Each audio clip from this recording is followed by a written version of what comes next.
say love makes you crazy, therefore you can't call her crazy. 'Cause when you call her crazy, you're just calling her in love. Blam!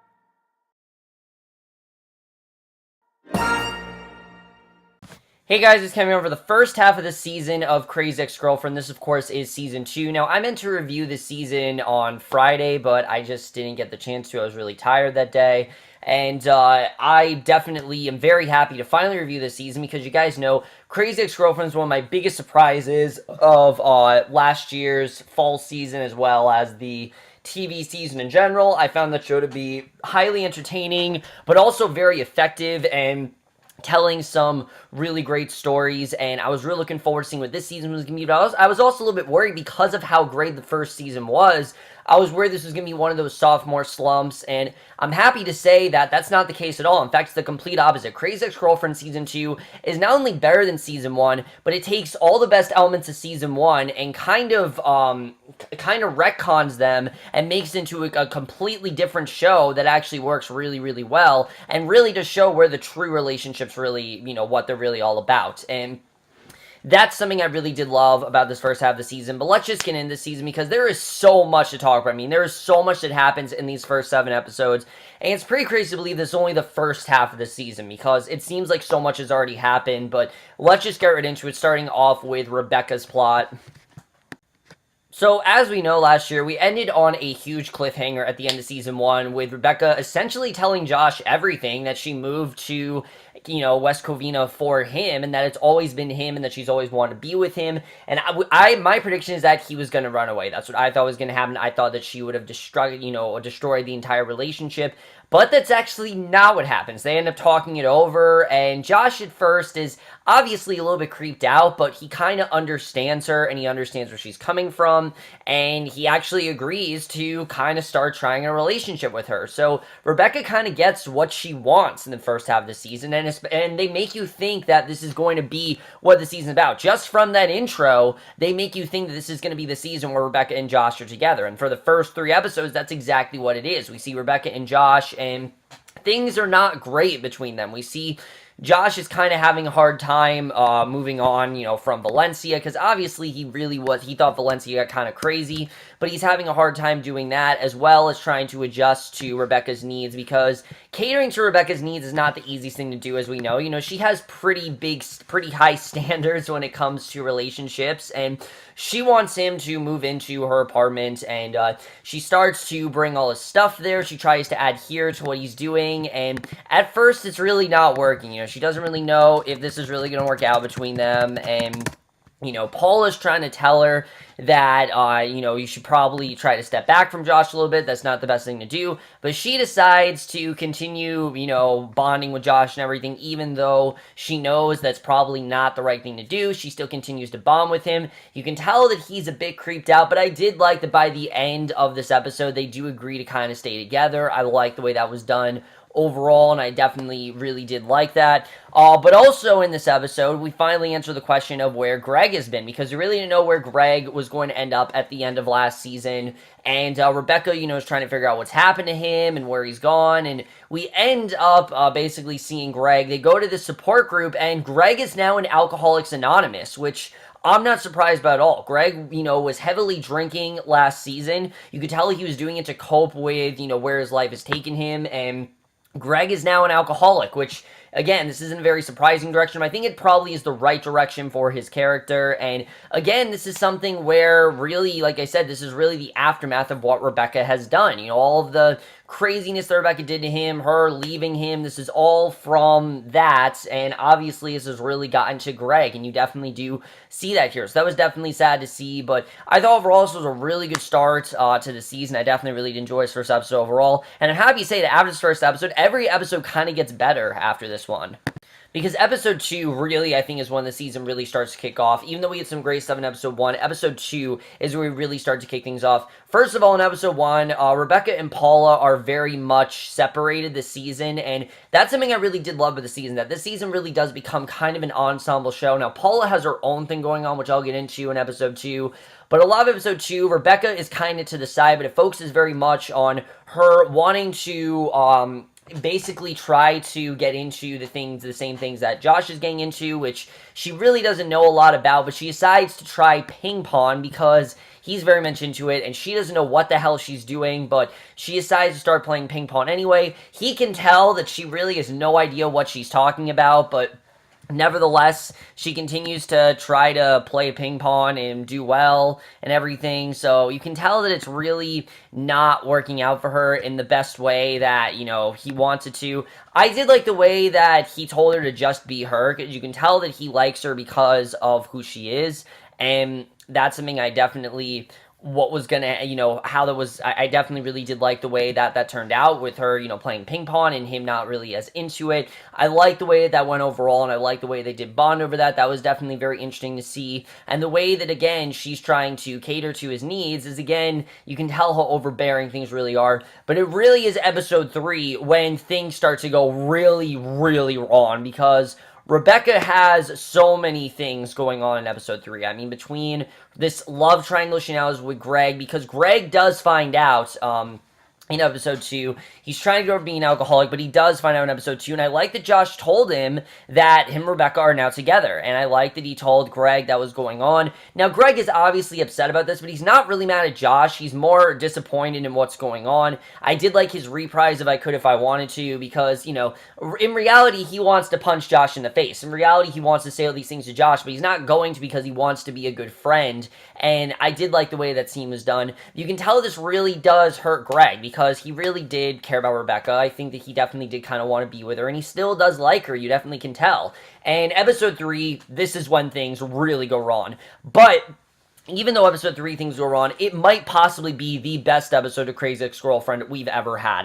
Everything about episode 3 I think is incredible. I think episode 3 is a perfect staple of everything we've been leading up to, and really is the game-changing episode for this season. And it's crazy it's episode 3, but it is in fact episode 3 that is the game-changing season. And let's just get right into it, because I thought this was very interesting, the way this was done. But basically, we see Rebecca, and she at this point, is being very overbearing towards Josh.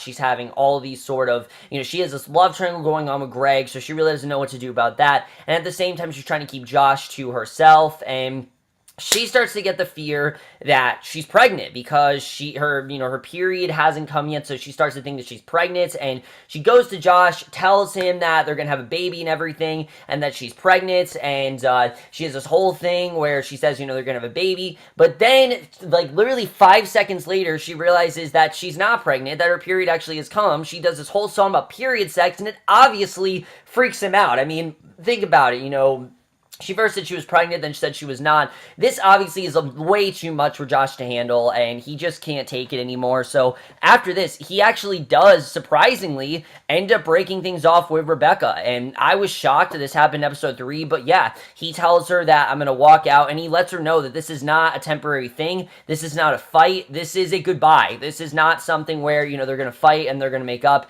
That's not what this is. This is more that he just can't be with her anymore. He can't deal with it, and he walks out of her life, which is very sad to see, but it kind of makes sense. After a while, Rebecca can only take this crazy stuff for so much longer, so it makes sense why he had to eventually walk out of her life. It was definitely very sad to see everything that Rebecca's done, she's tried to do for Josh, and now this kind of leaves her kind of lost, because like I said, everything she's done, she's trying to do for Josh, but now she really doesn't know what to do, and that really takes us into a very interesting direction in the second half of the season.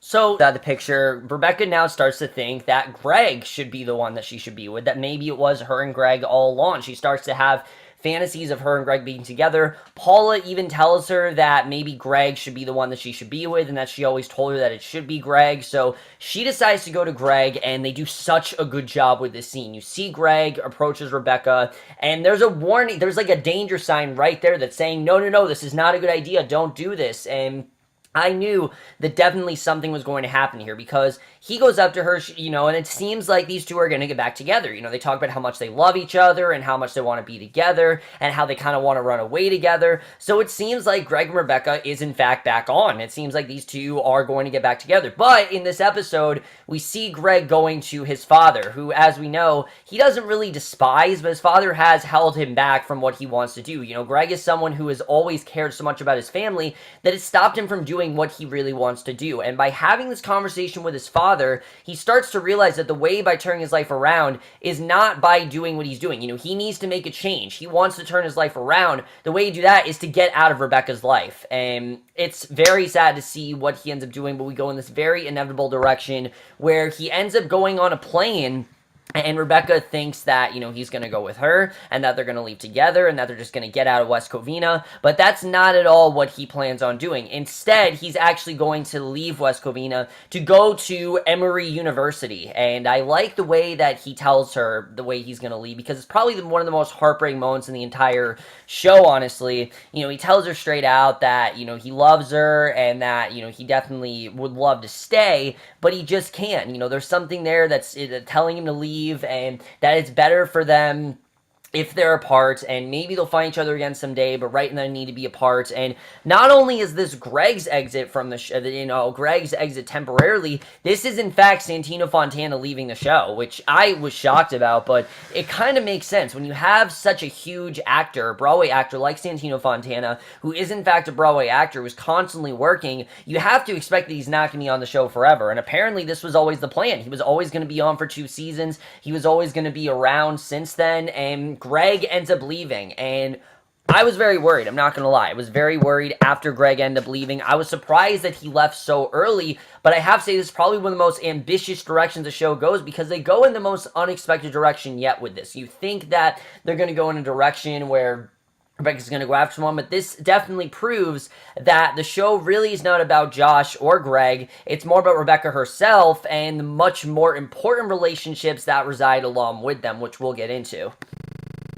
So I was really worried after this because, the entire show had been about Josh or Greg. Who was Rebecca going to be with? We had this whole love triangle going on. It seemed like we finally had solved it, and it seemed like the show was going to be Josh and Rebecca together. Hell, the intro of the show is Josh, Josh on a heart with Rebecca saying that she's just a girl in love. That's what I thought the season was going to be, is how naive Rebecca was and how she has all these problems, but she's masking them by being with Josh, and that's kind of her, trying to cover up what's really going on with her.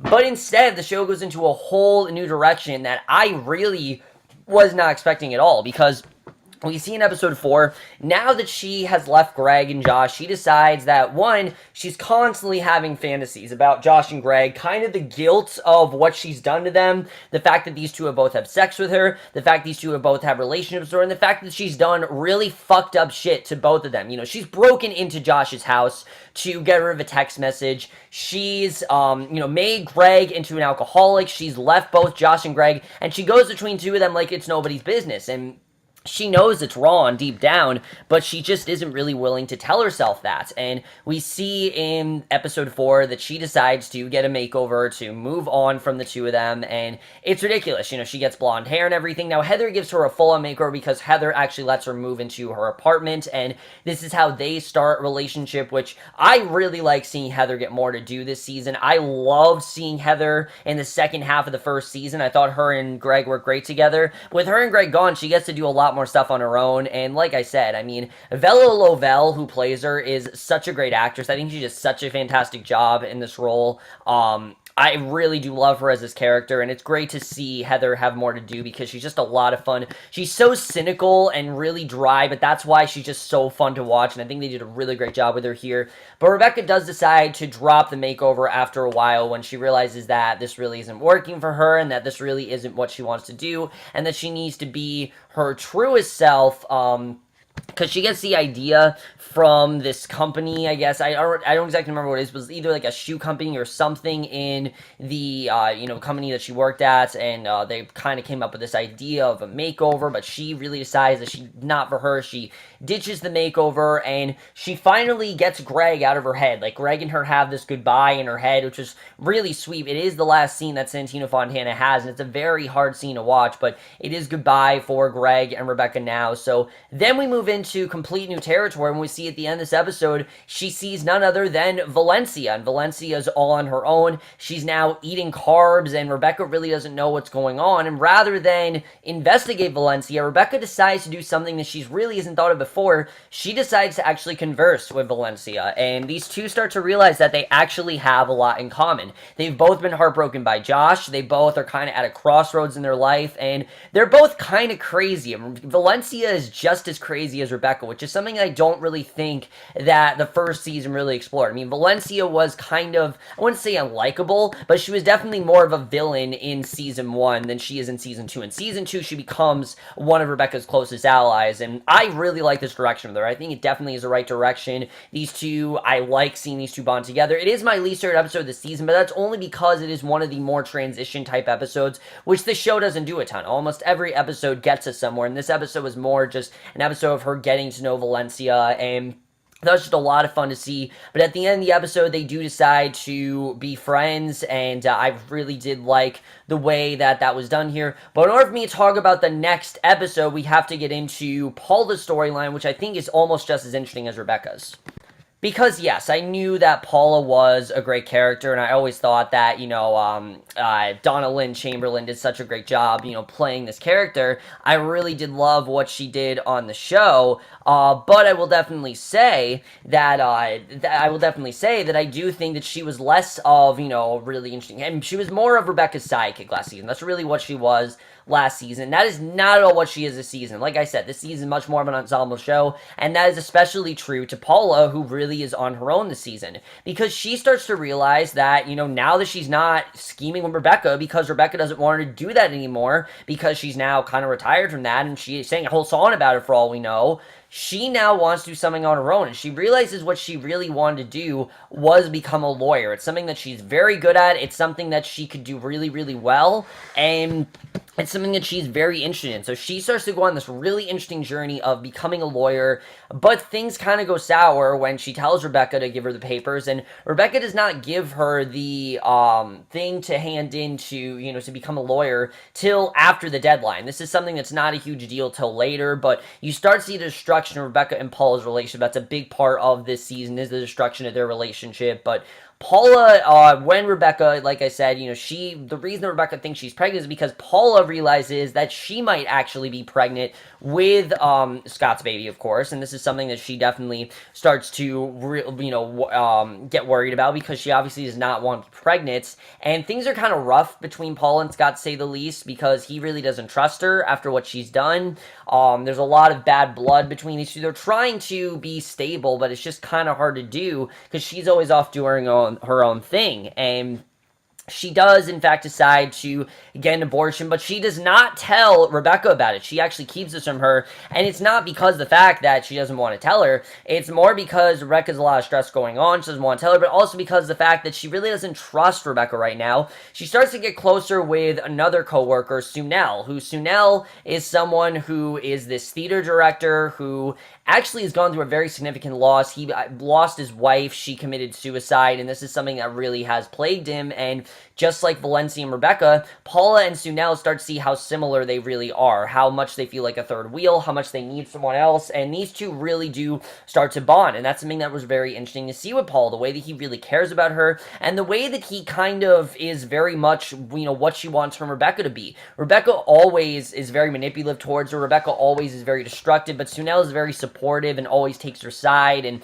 it's someone that, it's something different for Paula. She hasn't really had this kind of relation before, and it's something that she really is into with her and Sunel, and I really did like the direction that they took Paula and Sunel. I actually really did like the relationship. I was worried about it overall, but I thought for the most part it worked really well, and especially when we get to the 6th episode, which is nothing less, I think, than the game-changing episode of the season.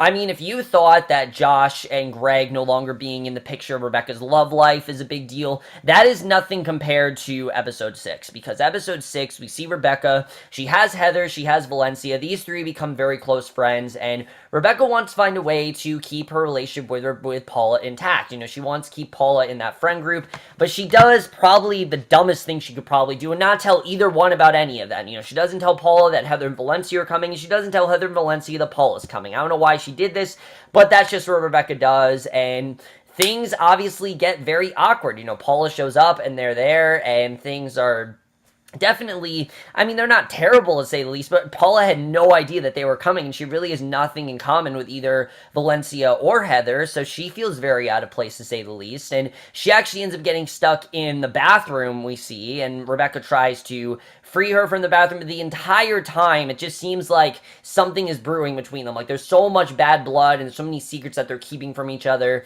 and finally, Paula's phone goes off and Rebecca finally finds out what's going on, that Paula in fact has Sunel, and that Sunel is her friend, but also, of course, about her abortion. And this obviously very much upsets Rebecca, because Rebecca feels that she couldn't trust her enough to tell who's supposed to be her best friend that she had an abortion. But, Sunel sees Rebecca more as her daughter because she's so needy, and she's very much always, she always needs someone to give to her. And Paula and Rebecca get in this very mature conversation that I really did love overall, where Paula talks about how the relationship has always been a give-take situation. She gives and she takes, and that's how it always is. She asks Paula to give her something, and then she takes it from her, and that's really how the relationship is always going to be. But this very much upsets Rebecca. We see that Rebecca really is upset that she's made a friend, Sunel, and that she hasn't told Rebecca anything. But Paula brings up a good point where Rebecca hasn't really supported her. She wanted to be a lawyer. Rebecca never really did anything with it till after the deadline. So Paula's dreams are kind of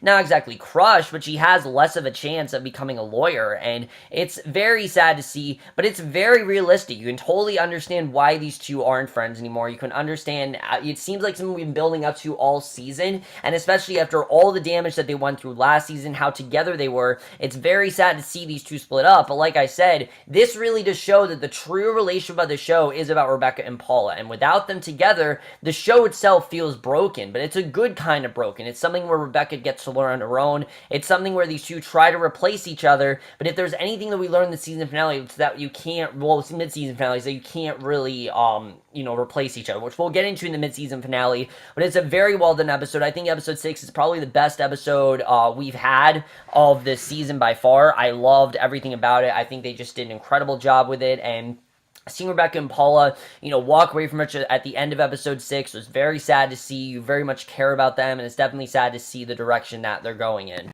So that's everything that happens with Rebecca's arc. So much of the show is centered on her that, yeah, there's a lot going on there. The only other stuff to really talk about is Josh, because Josh does have stuff going on after he and Rebecca break up, and that's something I like. I like that they keep Josh on the show, because obviously he didn't leave, Greg left, so there's no reason to not have Josh on the show, and I like that he's still there. He's just not as much a part of Rebecca's life anymore. But it is, in fact, going to, eventually get into her life, because, Rebecca is as scheming and as snobby, and just as, she always needs to know what's going on with everyone, as she is, and gossipy. So I do like the direction they take Josh, though, because Josh basically is working, and he's trying to be alone, but we realize this season that Josh really can't be alone. He can't be alone without love. He always needs someone to, some sort of relationship, or else he's going to go crazy. There's this great song called Thought Bubbles where, he starts to think of some really positive things, but then they get really deep, and he starts thinking about his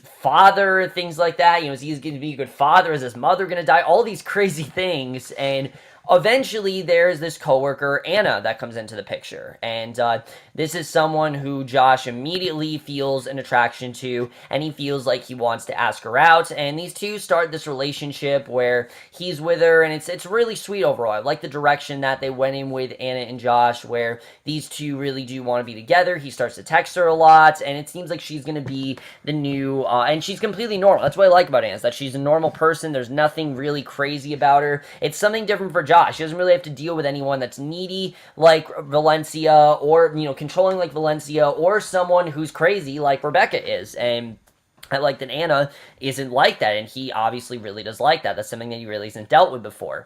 But then we get to this other side of it, which is really funny. We see that Trent comes back into the picture, which, yes, Trent, of course, this is the fake boyfriend that Rebecca came up with, and he does come back into the picture because he wants to win back Rebecca, and the way he's going to do that is he tries to bond with Josh's friend group, and needless to say, it does not work out very well at all. He does not fit in there, everyone finds him very weird, and he tries to go back to Rebecca at the end of episode 6, and they actually do end up sleeping together, but what he doesn't tell her is that he's actually a virgin, and she actually did take his virginity, which is kind of funny, but also kind of creepy, and I thought that was definitely funny, the direction that went in, but that's basically everything that happens this season. There was a brief thing with Daryl and White Josh, but there's not really a ton of development with them this season. There's definitely, I think, going to be more in the second half, but that's really it in terms of everything that happens in the season. Now we're getting into the finale, because I really do want to talk about the finale overall and where I think we're headed with that.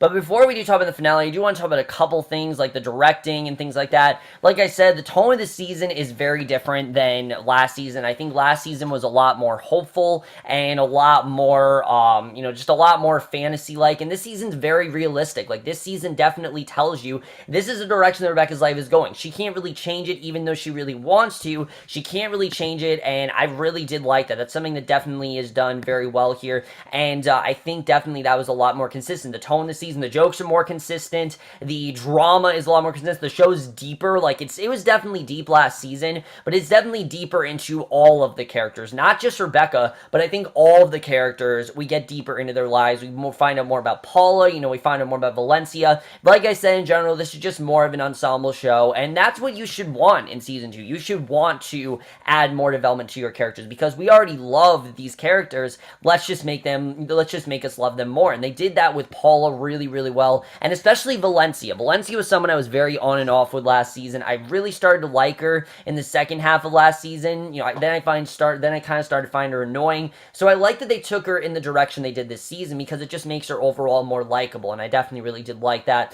Let's talk about the songs, because the songs are just as on point as they were last season. I think the musical aspect is one of the best aspects of the show, and there are a lot more characters that are singing this season. There's not just Rebecca, there's a Paula solo, there's a Josh solo, so it's not just in Rebecca's head anymore. You can see that even is starting to rub off on them, and that again is another effect of what Rebecca's done, and that's a big part of the season. Like I said, the aftermath of what Rebecca's done to everyone, how she's affected them, that is a big part of where this season is going, and that's something I really did like. I like that this season is very real. It doesn't try to hide anything, and it basically shows that Rebecca can't get away for that much longer, and I definitely really did like the way that all was executed. I thought overall that was all really well done. But now let's get into the mid-season finale, because I really do want to talk about where I think that we're going to go for the rest of the season.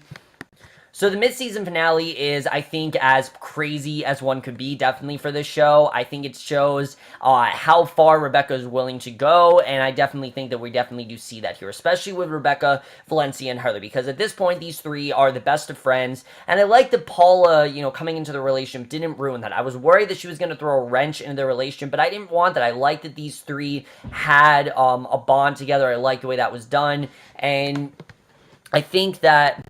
But these three are really good friends now, and we see Rebecca, Heather, Valencia, they're just trying to find ways to chill, and through Facebook, they realize that Josh is a girlfriend. Both Rebecca and Valencia are shocked to find out that he has another girlfriend, but they're also shocked to figure out who it is, that it is in fact Anna, because she seems perfect to them, and immediately they want to find out everything about her, and we get this great song where Anna is singing about Research Me Obsessively, where they're trying to find her name on the internet, but there are a bunch of, Anna Hicks. It just doesn't sound like, Valencia even points out it doesn't even sound like a real name, so they're destined to find out anything about her, and that's like what I really love about this episode. Like I said, we see Valencia is just as crazy as Rebecca. She's kind of doing the same things that Rebecca is, and they want to do what they can to find her. So they go track her down, even though Heather warns them that this is probably not the best idea to do. They track her down anyway, and immediately when they track her down, they see her with a white powder, and they immediately suspect that she's a drug dealer, because, why else would she have white powder? There is no other reason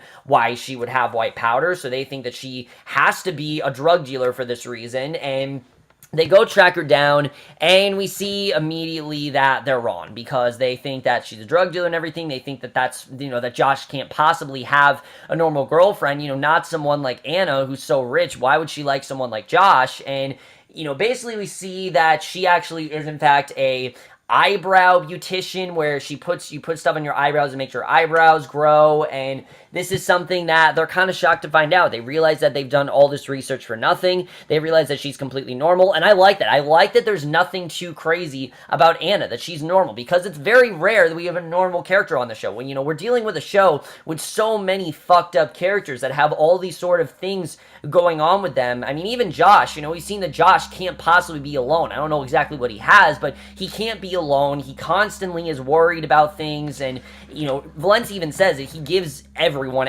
he's so giving, and he's too open of a person. He doesn't hide anything. He even talks to telemarketers, and while that stuff is funny, that those are problems that Josh does have, and I like that we definitely saw that here. But Rebecca and Valencia realize that they've done all this stuff for nothing, and they go back to Heather, who tells them that this was a bad idea in the first place, and they decide that they're going to try to move on from Josh. They don't know if it's possible, but they're going to try to move on from him, and we end this episode with Rebecca. Valencia ends up leaving her because she wants to find new love, and that was definitely kind of sad to see. While Paula, on the other hand, this episode, she's trying to mend things with Scott. Scott has this big thing for West Covina, because I guess it's like the West Covina celebration, and he's singing the song in a choir, and Paula has too much stuff going on with her being a lawyer, and in the end, we see that she ends up missing most of Scott's performance. She sees the encore only, and we see things really are not going well with Paula and Scott. By the end of this episode, it seems like it's kind of like the end between them. It looks like he's about to leave her, and again, this is kind of Paula's fault. She could have tried to fix this relationship, but she really didn't take the time and effort that she needed to try to mend this relationship. Even though, it was kind of broken already, it really was nothing she can do, and that's really how we end this. And I really do like the way the episode ends with Rebecca and Paula both singing about how much they need each other, how alone they are. We see they haven't gotten rid of their numbers, and we end this mid-season on a very sour note, but hopefully a note where maybe these two do have a chance of getting back together. We don't really know, but that is how this mid-season ends overall. Let me just get into where I think we're going to go from here, because honestly, I don't really know.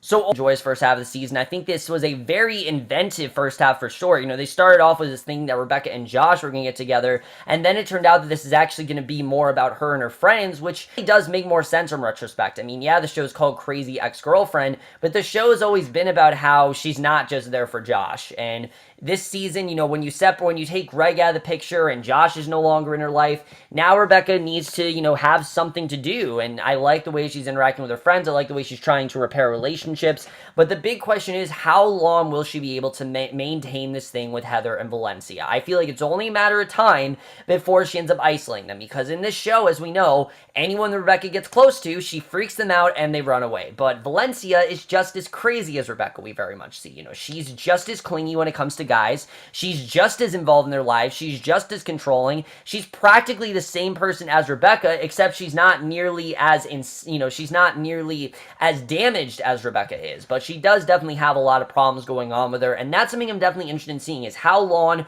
will they keep up this relationship, and will Rebecca be able to keep Valencia in her life? It's clear that she wants to replace Paula with Valencia, but that clearly is not really working out, and that's the same with Paula and Sunel. As much as Paula wants to keep Sunel in her life, it's, he has a whole life, he has kids, he has a sad life, but it's a good life, and that's something that Paula really doesn't have. She doesn't really have a good life. She has a bad relation with her son. She has a bad relation with her, husband, of course. Scott's leaving her, and I don't know, I think it's only a matter of time before these two are, in fact, back to being best friends. I think that definitely is going to happen this season. We'll have to see, but I think it's going to be very interesting. Now, Josh and Anna, I really do like this dynamic, and, Josh even tells her at the end of the episode that he's never really found anyone like her, so I do think these two are probably going to be together for a while. I like I said, that she's completely normal. I like there's really nothing weird or, eccentric about her, which is something different for the show, and I like that overall. I like that she's just a normal person, and that Josh wants to chill with her because she's cool and everything, and I like the direction that that's going,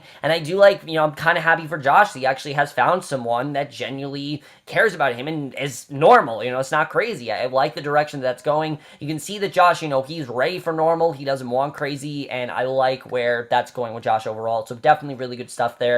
And then as far as Greg, the big question is Greg ever going to come back into the picture? I really don't know. I don't think he's coming back this season. I think he's probably going to come back at the end of the third, either in the middle of the third season or the end of this season. I don't think he's going to be there anytime soon. Santino Fontana has a lot of stuff going on. He's a dad. He's got that going on. He's got other shows and things like that. He's committed to Broadway, so I'm not surprised that he ended up leaving the show. But I think they did a really good job of letting the show stay interesting, even though they kept the two love interests out of it. And that's something the show did really, really well. I think really to show how great the show is when it comes to, reinventing itself and trying to keep ways to still have interesting characters, even though the two characters that are most important in the show are kind of gone. Like I said, the most important relationship really is Rebecca and Paul, and that's something we definitely do see. My only thing this season that so far Daryl has absolutely nothing to do, like he really hasn't had anything substantial of a plot. We had a brief thing with him and White Josh, but it really wasn't anything that big. Those two, are still together and everything. I did like his whole thing with Maya. I thought that was pretty funny with them making that dance in episode 6. I thought that was funny. But Daryl so far has really had nothing to do, and I do hope that he has something, in the second half. I'm sure he will. But overall, it's been a really good first half of the season. I really do love the direction that we're headed in this first half. But let me know what you guys thought of this first half of the season. Love to your thoughts on it. Do you like that they've changed the show up? Do you like the show, even though Greg's in there? I know some people said they'd stop watching the show. I'd say don't stop watching the show. The show I think, is as good as it was when Greg wasn't there. Yeah, I do miss Santino Fontana, but I think the show, they've done a good job of keeping the show interesting and keeping it just as fun without him there. It's one of the most fun times I have watching any show. It's also one of the most depressing shows at some points, and in general is one of the overall best shows on TV that I very much love watching, and I can't wait for a second half of the season. But that's it for this video. Hope you guys enjoyed it. We'll see you guys in my next, which will be for the mid-season finale of The Walking Dead. That's sure to be crazy, and I will definitely see you guys for that. Okay, bye.